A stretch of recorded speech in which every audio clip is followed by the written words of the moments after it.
23 మంది ఎమ్మెల్యేల మీద అనర్హత వేటు వేయి, నేను అసెంబ్లీలో అడుగు పెట్టకపోతే అప్పుడు అడుగు అనే దమ్మున్న మగాళ్ళగా మా నాయకుడు చెప్తే, ఎక్కడ అనర్హత వేటు వేస్తే మళ్ళీ ఆ 23 మంది గెలుస్తారని చెప్పి మీకు భయం.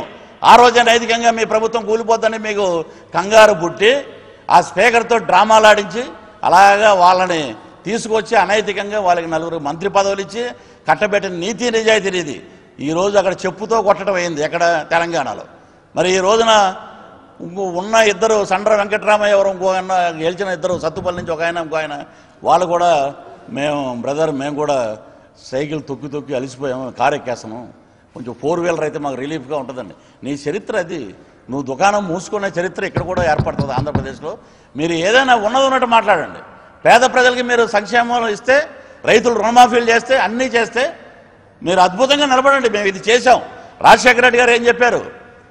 అమ్మా మేము ఒక టర్మ్ చేసాం, ఇంకా బాగా చేయాలి, బాగా చేయటానికి ఇంకా మీరు మీ యొక్క మద్దతు ఇవ్వండి అంటే ఆ మహానుభావుడి మీద ఉన్న నమ్మకం, పేదవాడి పట్ల ఉన్నటువంటి ఆయనకు ఉన్నటువంటి విశ్వాసానికి మరలా ముఖ్యమంత్రిని చేశారు.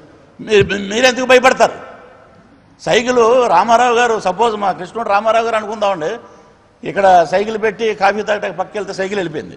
అయ్యా ఇక్కడ సైకిల్ ఉండాలి కదండి అంటే చంద్రబాబు నాయుడు గారు పట్టుకుపోయారండి. సైకిలు నీది కాదు, పార్టీ నీది కాదు. జనసేన అంటే పవన్ కళ్యాణ్ గారిది, వైఎస్ఆర్సీపీ అంటే జగన్మోహన్ రెడ్డి గారు. నీకు పార్టీ కూడా లేదు.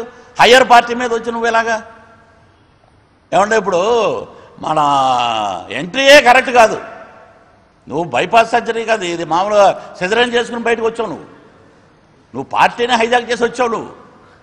వార్తావాణి న్యూస్ ఛానల్ ఎప్పటికప్పుడు రాజకీయ, సినీ విశేషాలు, స్పోర్ట్స్ మరియు సాంకేతిక పరమైన మరెన్నో విషయాలను మన ముందుకు తెస్తుంది. మరింత సమాచారం కొరకు వార్తావాణి న్యూస్ ఛానల్ ని సబ్స్క్రైబ్ చేయండి.